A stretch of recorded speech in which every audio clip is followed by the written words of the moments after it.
मंचावर बसलेले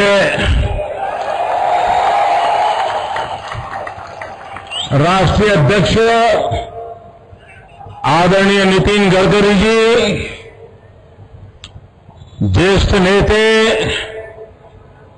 पूर्व अध्यक्ष आदरणीय राजनाथ सिंह जी, राज्यसभा प्रतिपक्ष नेते आदरणीय अरुण जेटली जी, लोकसभा उपनेते आदरणीय गोपीनाथ जी, लोकप्रिय मुख्यमंत्री आदरणीय शिवराज जी, जुझारू नेते मुख्यमंत्री आदरणीय रमन सिंह जी, मंचावर बसलेले सगळे वरिष्ठ नेतेगण,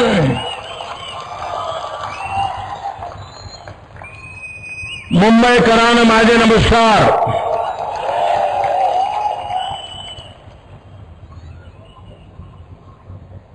महाराष्ट्र आता दुष्काळ पीडित आहेत.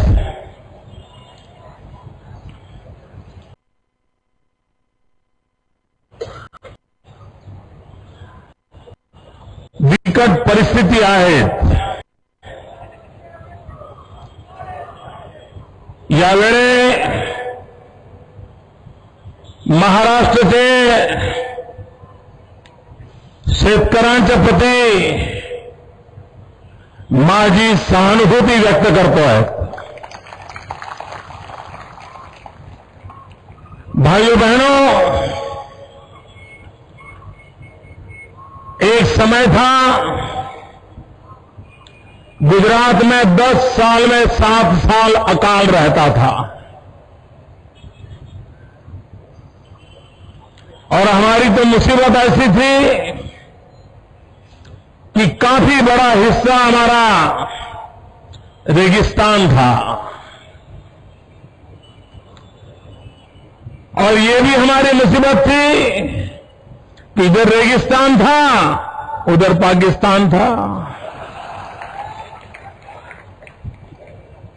और अकाल की इस अवस्था में रहने वाला गुजरात आज 10 साल हो गए.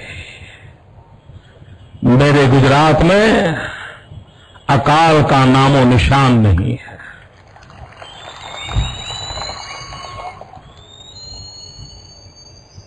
और उसका कारण है जल प्रबंधन के कारण. भाइयों बहनों, आज मैं विश्वास से कहता हूं, अगर आज दिल्ली में एनडीए की सरकार होती, अटल बिहारी वाजपेयी जी का नेतृत्व होता और देश में नदियों को जोड़ने का सपना अगर वो आज कार्य चलता होता तो मेरे महाराष्ट्र में ये अकाल की नौबत न आती. मेरे महाराष्ट्र के किसानों को ये अकाल से जूझना न पड़ता. मेरे महाराष्ट्र के किसानों को आत्महत्या की नौबत नहीं आती. अटल जी ने सपना देखा था देश की नदियों को जोड़ने का, लेकिन यूपीए की सरकार आते ही उस पूरे सपने को चूर चूर कर दिया गया और उसी का परिणाम है कि आज हिंदुस्तान के कुछ राज्य अकाल की भयंकर विपदा से गुजर रहे हैं और महाराष्ट्र बहुत बड़े संकट से गुजर रहा है. ये क्यों हो रहा है? और उसका कारण यही है कि दिल्ली में एक ऐसी सरकार है जिस सरकार के पास न कोई नेता है, न कोई नीति है और न ही कोई साफ नीयत है. अगर नेता भी न हो, नीति भी न हो और साफ नीयत भी न हो तो देश की क्या दुर्दशा होती है वो हमारे सामने है. भाइयों बहनों, इन दिनों टीवी पर निर्मल बाबा के दरबार की बड़ी चर्चा हो रही है। निर्मल बाबा, उसकी तो चर्चा लोग करते हैं, लेकिन दिल्ली में भी एक ऐसी पूरी सरकार है जो निर्मल बाबा का ही दरबार है। ये निर्मल बाबा कहते हैं कि जरा रसगुल्ले खाओ, कृपा हो जाएगी। थोड़े रसगुल्ले बांटो, कृपा हो जाएगी। ये निर्मल बाबा की दिल्ली की सरकार भी कहती है कि हमारी सरकार बना दो, महंगाई चली जाएगी। ये कहा था ना, दिल्ली में उनकी सरकार बनाओ, 100 दिन में महंगाई जाएगी, ऐसा कहा था ना। दिल्ली में उनकी सरकार बनाओ, महंगाई 100 दिन में जाएगी, ये कहा था। जैसे निर्मल बाबा कहता है वैसे ही कहा था ना। गई भाई, निर्मल बाबा के खिलाफ तो केस चल रहा है। मैं जनता की अदालत में ये दिल्ली की निर्मल बाबा वाली ये सरकार के खिलाफ केस दर्ज कराने आया हूं भाइयों। ये जनता की अदालत में मैं केस दर्ज करने का ही आया हूं। ये कैसी सरकार है जी? वादे करना, लोगों को गुमराह करना और अपना काम कर लेना। जैसा निर्मल बाबा कर रहे हैं वैसा ही खेल ये लोग कर रहे हैं। और इसलिए भाइयों बहनों, ये निर्मल बाबाओं को जानने की जरूरत है। वो तो एक निर्मल बाबा है और यहां तो ऊपर से नीचे तक हजारों निर्मल बाबा बैठे हैं जो देश की जनता को सिर्फ ऐसे रसगुल्ले बांटते घूम फिर रहे हैं और अपना खजाना भर रहे हैं। भाइयों बहनों, अभी प्रधानमंत्री जी ने जश्न मनाया 3 साल की उनकी सरकार का। 120 पेज का उन्होंने रिपोर्ट कार्ड दिया। भाइयों बहनों, आपने प्रधानमंत्री के मुंह से 2 बातें सुनी होगी। एक, उन्होंने कहा था कि देश में नक्सलवाद ये देश की सबसे बड़ी समस्या है।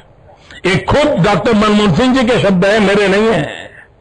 लेकिन उनके रिपोर्ट कार्ड में उस समस्या के संबंध में उन्होंने क्या किया, कितनी सफलता पाई, कहां रुके हैं, कहां अटके हैं, उसके संबंध में एक शब्द भी जिक्र नहीं किया है। प्रधानमंत्री जी, जिस बात को आप गंभीर मानते थे, 3 साल के आपके खुद के रिपोर्ट कार्ड में आप उसका जिक्र तक नहीं करते, तब देश को सवाल उठता है कि आप 3 साल का जश्न किस बात के लिए मना रहे थे। प्रधानमंत्री जी ने एक दूसरी बात कही थी। प्रधानमंत्री जी ने कहा था कि हिंदुस्तान के अंदर जो माल न्यूट्रिशन है, उस माल न्यूट्रिशन के कारण हिंदुस्तान का माथा शर्म से झुक जाता है। कुपोषण के कारण, कुपोषण की भयानकता के कारण हिंदुस्तान का माथा शर्म से झुक जाता है। ये शब्द भी डॉक्टर मनमोहन सिंह जी के हैं। मैं आज उनसे पूछना चाहता हूं कि प्रधानमंत्री जी, जिसके लिए आपका माथा शर्म से झुक जाने की वजह वेदना को आपने प्रकट किया था, क्या कारण है कि 3 साल के आपके रिपोर्ट कार्ड में इस कुपोषण के लिए आपने क्या किया, क्या योजना बनाई, उस योजना का क्या लाभ हुआ, उसका जिक्र तक नहीं है। क्या कारण है, देश जानना चाहता है। प्रधानमंत्री जी कभी कभी कहते हैं कि हमारी कुछ गठबंधन की मजबूरियां हैं, गठबंधन की मजबूरियां हैं। प्रधानमंत्री जी, मैं आपको एक छोटा सवाल पूछना चाहता हूं और इस जनता की अदालत में खड़ा रह करके पूछना चाहता हूं। आपके विदेश मंत्री, और विदेश मंत्री एक प्रकार से विश्व में हमारे देश की शान का प्रतिनिधित्व करते हैं। आपके विदेश मंत्री यूएन की सभा में खड़े होकर के दूसरे देश का भाषण पढ़ना शुरू कर दे, इसमें गठबंधन की कौन सी मजबूरी है? देश जानना चाहता है। आप कहते हैं गठबंधन की मजबूरी है, हम पूछना चाहते हैं मैं प्रधानमंत्री को पूछना चाहता हूं कि केंद्र में मुख्य प्रधानमंत्री कांग्रेस पार्टी के हैं, केंद्र में डिफेंस मंत्री कांग्रेस पार्टी के हैं। आप हमें बताइए, देश की आजादी के बाद कभी भी दिल्ली में बैठी हुई सरकार को सेना के साथ कभी झगड़ा नहीं हुआ है। दिल्ली में बैठी हुई सरकार को कभी सेना के साथ विवाद नहीं हुआ है।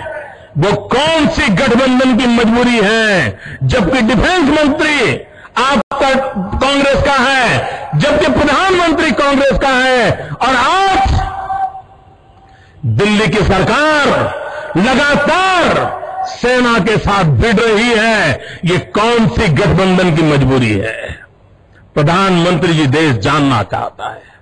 आप कहते हैं नक्सलवाद का खतरा है, आप कहते हैं चीन घुसपैठ कर रहा है, आप कहते हैं अरुणाचल में हम जाते हैं तो चीन हमारे साथ हमेशा अंतर्राष्ट्रीय नॉर्म्स के खिलाफ व्यवहार करता है, ये सब कहते हैं आप। उसके बावजूद भी हिंदुस्तान का सेना नायक कहता है कि हमारे पास युद्ध के लिए बारूद नहीं है, हमारे पास आर्म्स नहीं है, एम्यूनिशन नहीं है। प्रधानमंत्री जी, कौन सी गठबंधन की मजबूरी है आपकी कि देश की सेना के पास बारूद न हो? कौन सी मजबूरी है आपकी कि जिसके कारण देश की सेना के पास आधुनिक शस्त्र न हो? सवाल बहुत सारे खड़े होते हैं। प्रधानमंत्री जी, दिल्ली में बैठी हुई कांग्रेस की सरकार, आपको जवाब देना पड़ेगा। भाइयों बहनों, मैडम सोनिया जी ने कहा कि प्रॉमिस नहीं चलेंगे, परफॉर्मेंस करना पड़ेगा। ये किसको समझा रहे थे भाई? इसका मतलब ये तो तय हो गया कि इतने साल वो प्रॉमिस ही करते रहे हैं, परफॉर्मेंस नहीं किया है। इंदिरा जी के जमाने से गरीबी हटाओ का प्रॉमिस से लेकर के अब तक वो प्रॉमिस ही प्रॉमिस करते रहे हैं, परफॉर्मेंस नहीं किया है। उन्होंने प्रॉमिस किए हैं और वोट बैंक की राजनीति की है। परफॉर्मेंस का तो नामो निशान नहीं है। भाइयों बहनों, मैं एक उदाहरण देना चाहता हूं। इस देश में गरीबों की भलाई के लिए 20 सूत्री कार्यक्रम चल रहा है, 1975 से चल रहा है, और जो भी सरकार आई सब सरकारों ने उसको कंटिन्यू किया है, किसी ने उसको खारिज नहीं किया। और हर 3 महीने दिल्ली की सरकार उस काम का मॉनिटरिंग करती है कि हिंदुस्तान में किस राज्य ने 20 पॉइंट प्रोग्राम के इंप्लीमेंटेशन में क्या काम किया है। भाइयों बहनों, पिछले 10 साल से मैं सरकार में हूं, मैं देखता हूं ये 20 पॉइंट प्रोग्राम इंप्लीमेंटेशन में पहले 5 राज्य जो आते हैं वो या तो भाजपा सरकारें होती हैं या एनडीए की कोई न कोई सरकार होती है। कांग्रेस की एक भी सरकार का परफॉर्मेंस पहले 5 में नहीं आता है, नहीं आता है। और गरीबों की भलाई के काम होते हैं, नहीं आता है। और जब ये मैं बार बार बोलने लगा, एक बार हमारे मुख्यमंत्रियों की सभा में प्रधानमंत्री के सामने मैंने कहा कि ये आपका हालत है, तो उन्होंने क्या किया? करना तो ये चाहिए था कि कांग्रेस की सरकारों को समझाना चाहिए था कि भाई देखिए, ये भाजपा वाले आगे निकल रहे हैं, तुम भी कुछ परफॉर्मेंस करो। उन्होंने वो नहीं किया। दिल्ली सरकार ने क्या किया? वो जो 3 महीने हिसाब करते थे और उसका सारा रेटिंग डिक्लेयर करते थे, उसको ही बंद कर दिया, ताकि दुनिया को पता न चले कि ये प्रॉमिस वाले कौन हैं और परफॉर्मेंस वाले कौन है। ये खेल चल रहा है। भाइयों बहनों, प्रधानमंत्री ने अपने रिपोर्ट कार्ड में अचीवमेंट बताया है। अचीवमेंट कौन सा बताया? उन्होंने अचीवमेंट बताया है कि पहले हमारा कृषि विकास दर 2.25% था और अब 3.25% हो गया है, 1% बढ़ोतरी हुई है। प्रधानमंत्री जी, ये सुनकर के हमें हैरानी हो रही है कि आप देश के सामने क्या रिपोर्ट कार्ड दे रहे हो। भाइयों बहनों, मेरा गुजरात जो 10 साल में 7 साल अकाल वाला गुजरात, पूरे 10 वर्ष गुजरात का एग्रीकल्चर ग्रोथ है 11%। और मेरे देश के प्रधानमंत्री हिंदुस्तान को बता रहे हैं कि हम 2.25 थे, अब 3.3 हो गए। ये हमारा बहुत बड़ा अचीवमेंट है। भाइयों बहनों, आप तय कर लीजिए कि आपको ये 2.25 से 3.25 चलने वाले लोगों से चलना है। देश डूब जाएगा, जनता भूखी मरेगी। अगर कृषि विकास की ये हाल हुआ तो देश के इंसान को खाने के लिए अन्न नहीं मिलेगा, ये हालत होगी। ये तो कुछ राज्य हैं जो मेहनत कर रहे हैं और उसके कारण कुछ फसल पैदा हो रही है, देश का पेट भर रहा है। दिल्ली की सरकार नहीं कर पा रही है और कृषि मंत्री आपके महाराष्ट्र के हैं। भाइयों बहनों, बिजली का क्षेत्र, ये निर्मल बाबा की सरकार, उन्होंने कहा था हम 50,000 मेगावाट बिजली का उत्पादन करेंगे और इस रिपोर्ट कार्ड में उन्होंने कहा है बड़े गर्व के साथ कि हमने 20,000 मेगावाट बिजली का उत्पादन किया। मैं जरा पूछना चाहता हूं प्रधानमंत्री जी, जरा देश के सामने सच्चाई बता दीजिए, ये 20,000 मेगावाट बिजली का उत्पादन हुआ है, वो किस राज्य में हुआ है, किस राज्य की मेहनत के कारण हुआ है? और वहां पर 1%, 2% भी दिल्ली का कोई हिस्सा है क्या? नहीं है मेरे भाइयों बहनों, नहीं है। ये राज्यों के पुरुषार्थ को अपने खाते में डाल रहे और प्रधानमंत्री कह रहे हैं कि हम लोगों ने ये काम किया है। अरे इतना ही नहीं प्रधानमंत्री जी, आपके पास नीति न होने के कारण आज कोयले के बिना, आज हिंदुस्तान कोयले के बिना एक तरफ अंधेरा छाया हुआ है। लोग बिजली के लिए तरस रहे हैं, किसान को बिजली चाहिए, उद्योग को बिजली चाहिए, नौजवान को गांव में पढ़ाई के लिए रात को बिजली की जरूरत है, मां बीमार है तो बेटा चाहता है कि बिजली आए, पंखा चले, मां को छाता मिले। लेकिन प्रधानमंत्री जी, कोयले के कारण, आपकी नीतियों के अभाव के कारण, कोयले में भ्रष्टाचार चलने के कारण आज देश के बिजली के जो कारखाने लगे हुए हैं उनको सफिशिएंट कोयला नहीं मिल रहा है और उसके कारण जो बिजली के कारखाने लगे हुए हैं उसका आज सिर्फ 60% उपयोग हो रहा है, 40% वैसे के वैसे बंद पड़े हैं। कम से कम कोयला और गैस मिल जाता तो भी शायद ज्यादा बिजली मिल जाती और हिंदुस्तान के किसान को बिजली मुहैया होती। लेकिन सिर्फ कोयले के संबंध में आपकी नीतियों के अभाव के कारण आज ये स्थिति बनी है। और दिल्ली में प्रधानमंत्री ने पहली बार एक बात को स्वीकार किया है और मैं मानता हूं एक प्रकार से उन्होंने अपनी विफलता को स्वीकार किया है।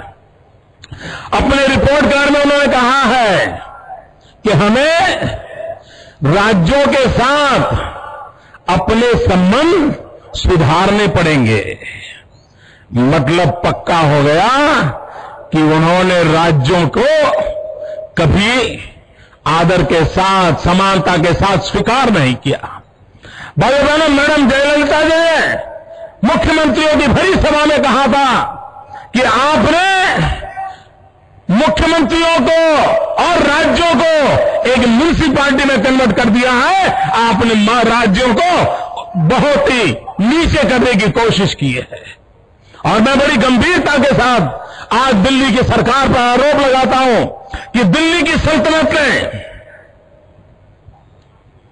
भारत के संघीय ढांचे को पिछले 50 साल में जो नुकसान ना हुआ हो उससे ज्यादा नुकसान ये यूपीए 2 ने किया है। मित्रों, हर राज्य को तबाह करना, हर राज्य को परेशान करना, संवैधानिक संस्थाओं का दुरुपयोग करना और राज्यों को प्रगति करने से रोकना, ये उनका कारनामा चल रहा है। अभी एक कानून लाए एनसीटीसी और क्या कहने के लिए लाए? आतंकवाद के खिलाफ लड़ने के लिए ये एनसीटीसी की जरूरत है। मैंने उनको सवाल पूछा कि प्रधानमंत्री जी बताइए, आप राज्यों के हाथ से शक्ति क्यों छीन रहे हो? क्यों दिल्ली के कब्जे में सारी सत्ता हथिया रहे हो? कानून व्यवस्था अगर राज्य का विषय है तो ये खेल क्यों खेला जा रहा है? राज्यों को निशस्त्र क्यों कर दिया जा रहा है? उसको शक्तिहीन क्यों किया जा रहा है? अगर आप में हिम्मत है, ईमानदारी है, वोट बैंक की राजनीति से मुक्ति का आप में सामर्थ्य है, तो मुझे जवाब दीजिए, ये जो आतंकवादी है, ये नक्सलवादी है, उनके पास शस्त्र और बारूद कहां से आता है? वो तो विदेश की धरती से आता है और सीमाएं संपूर्ण रूप से आपके कब्जे में है। सीमा सुरक्षा बल आपके कब्जे में है। जो आपके कब्जे में है उसको तो समझो, पास पहुंच जाते उसको तो रोको। जवाब नहीं है। मैंने उनको दूसरा सवाल पूछा, हमने कहा आतंकवादियों के पास धन आता है, हवाले से आता है, पूरा मनी ट्रांजैक्शन का कारोबार भारत सरकार के कब्जे में है, आरबीआई के अंडर में है, बैंकों के माध्यम से होता है।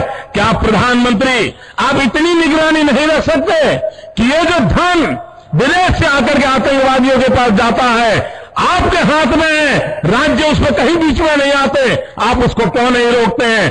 क्यों नहीं पकड़ पाते हो? आप उसके लिए क्या करना चाहते हो?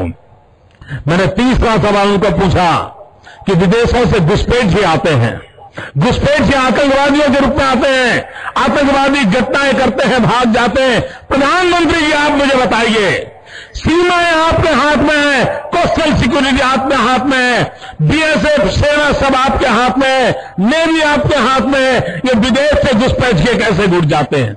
आतंकवादी विदेशों से यहां कैसे घुस जाते हैं? आप जवाब दीजिए। व्यवस्था आपके पास है, उनके पास जवाब नहीं था। मैंने चौथा सवाल पूछा, मैंने उनसे पूछा प्रधानमंत्री जी बताइए, सारा कम्युनिकेशन भारत सरकार के अंडर में है, कोई भी अगर टेलीफोन पे बात करता है, ईमेल भेजता है, कोई भी कम्युनिकेशन करता है, भारत सरकार उसको इंटरप्ट कर सकती है। इंटरप्ट कर करके जानकारी कम्युनिकेशन चल रहा है और आप उसे रोक सकते हो। मैं पूछना चाहता हूं प्रधानमंत्री जी को, इस विषय में आपने क्या किया है? उनके पास जवाब नहीं था। मैंने पांचवा सवाल उनको पूछा, हमने पूछा प्रधानमंत्री जी बताइए कि आप विदेशों में जो आतंकवादी भाग चुके हैं, जो लोग विदेश में बैठ करके हिंदुस्तान में आतंकवाद की घटनाएं कर रहे हैं, उनको प्रत्यारोपण के द्वारा हिंदुस्तान लाने का हमें अधिकार होता है। आपकी विदेश नीति में वो क्या ताकत है कि आप अभी तक एक भी आतंकवादी को दुनिया के किसी देश से आप ला नहीं पाए हो? ये आपके अंडर में है। एक बार इन पांचों चीजों पर कुछ करके दिखाइए, आतंकवाद जड़ से उखड़ जाएगा। राज्यों के अधिकार हथिया करके राजनीति के करने के खेल छोड़ दीजिए। भाइयों बहनों, दिल्ली की सल्तनत के पास मेरे इन सवालों के जवाब नहीं है। इस देश को आतंकवाद से अगर बचाना होगा, इस देश को नक्सलवाद से बचाना होगा, तो भाइयों बहनों, इस देश के 100 करोड़ नागरिकों ने, 120 करोड़ नागरिकों ने संकल्प करना होगा जीरो टॉलरेंस का। अगर जीरो टॉलरेंस का हमारा संकल्प होगा, तभी जाकर के हम आतंकवाद से, नक्सलवाद से, इस हिंसा से इस देश को बचा सकते हैं। लेकिन भाइयों बहनों, दिल्ली की सरकार में वो सीना नहीं है। 46 इंच का सीना लगता है दोस्तों, तब जाकर के होता है। ये नहीं कर सकते भाइयों बहनों। और इसलिए मैं कहना चाहता हूं कि भाइयों बहनों, देश के भविष्य के लिए इन्होंने 120 पेज का रिपोर्ट कार्ड दिया।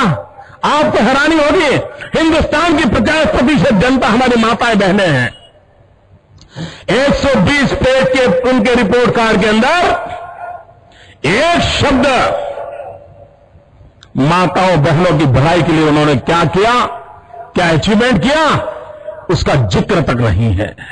भाइयों बहनों, हिंदुस्तान आज दुनिया का सबसे युवा देश है। चीन के साथ अगर हमें स्पर्धा करनी है, 21वीं सदी हिंदुस्तान की सदी बनानी है, तो बनेगी हमारी युवा शक्ति के माध्यम से। चीन के अंदर स्किल डेवलपमेंट एक बहुत बड़ा अभियान चल रहा है। 50,000 से ज्यादा कोर्सेज के माध्यम से चीन के नौजवानों को हुनर सिखाया जाता है, स्किल डेवलप किया जाता है और पूरी दुनिया में अपने स्किल के माध्यम से व्यापार को हथियाने का प्रयास हो रहा है। मैं प्रधानमंत्री जी से पूछना चाहता हूं, आपने स्किल डेवलपमेंट के लिए क्या किया? आपके रिपोर्ट कार्ड में एक बार प्रधानमंत्री ने हमारी एनडीसी की मीटिंग में कहा था कि हम 500 स्किल डेवलपमेंट के कोर्सेज चालू करेंगे। 500। मैंने सवाल पूछा था, मैंने कहा प्रधानमंत्री जी चाइना 50,000 कर रहा है, आप 500 करोगे, एक एक रन बना करके सेंचुरी कब कर पाओगे मुझे बताओ? कोई जवाब नहीं था। और आज दुख की बात है 120 पेज के उनके रिपोर्ट कार्ड में स्किल डेवलपमेंट के लिए, हमारे युवाओं के लिए भविष्य में क्या देने वाले हैं, 3 साल में क्या दिया, उसका कोई जवाब ये दिल्ली की सल्तनत ने नहीं दिया है। भाइयों बहनों, अगर हम भारत की युवा शक्ति, जो देश दुनिया का युवा देश है, उसको अगर ये सामर्थ्य नहीं देते हैं, उनको ये शक्ति नहीं देते हैं, तो विश्व गुरु बनने का जो सपना है, दुनिया में महासत्ता बनने का सपना है, 21वीं सदी हिंदुस्तान की सदी बने, ये जो सपना है वो सपना वही का वही रह जाएगा। भाइयों बहनों, दिल्ली में ऐसी सल्तनत रहते हुए कोई सपने पूरे होने की संभावना नहीं है। महंगाई की जो हाल किया है, पेट्रोल का जो दाम बढ़ा है, उस पर कई वक्ताओं ने कहा है, इसलिए मैं उसका उल्लेख नहीं कर रहा हूं। और मैं एनडीए का भी की तरफ से पूरे भारत बंद का ऐलान किया गया है, और इसलिए दिल्ली की सरकार कैसे रिस्पॉन्ड करती है, देश इंतजार कर रहा है। देश सोच रहा है क्या भारत की जनता की भावनाओं का दिल्ली के दरबार में कोई आदर है कि नहीं। इसकी कसौटी का काल बनने वाला है, और दिल्ली की सरकार ऐसी है कि उसको हिंदुस्तान के आम आदमी की संवेदनाओं से कोई लेना देना नहीं है।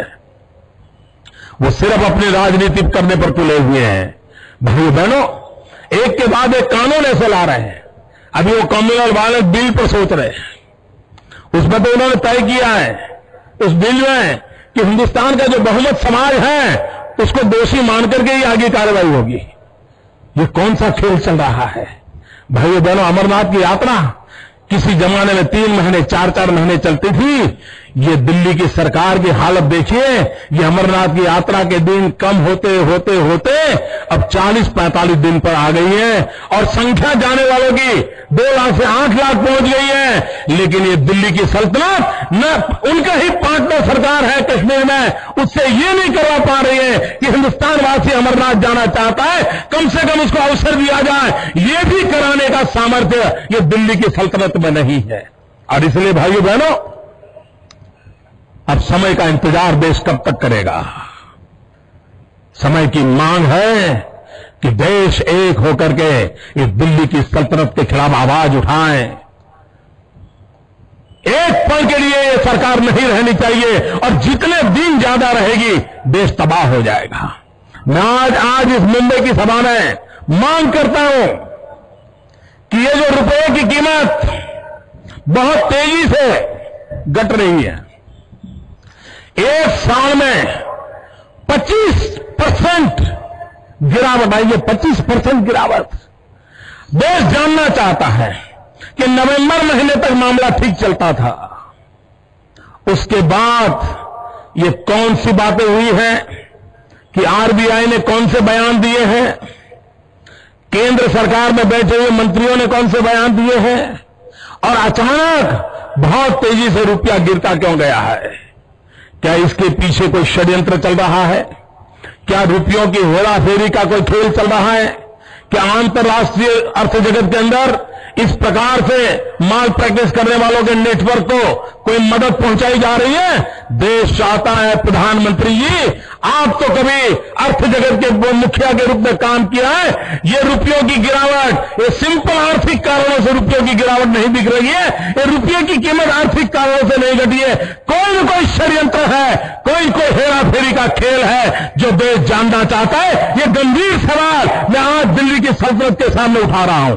ये ऐसे नहीं होता मित्रों, मैं शासन में बैठा हूं, मुझे मालूम है इस प्रकार से रुपया इतनी तेजी से गिर नहीं सकता। अरे नेपाल का रुपया नहीं गिरता है, बांग्लादेश बांग्लादेश की करेंसी नहीं गिरती है, पाकिस्तान की करेंसी नहीं गिरती, श्रीलंका की करेंसी नहीं गिरती? क्या कारण है हिंदुस्तान का रुपया पतला होता जा रहा है? यह जवाब देना पड़ेगा आपको। देश आपसे जवाब मांग रहा है। भाइयों बहनों, समय की कमी है, आदरणीय अध्यक्ष जी को भी सुनना है। आपने मुझे इतना प्यार दिया, मैं आपका बहुत बहुत आभारी हूं। नमस्कार।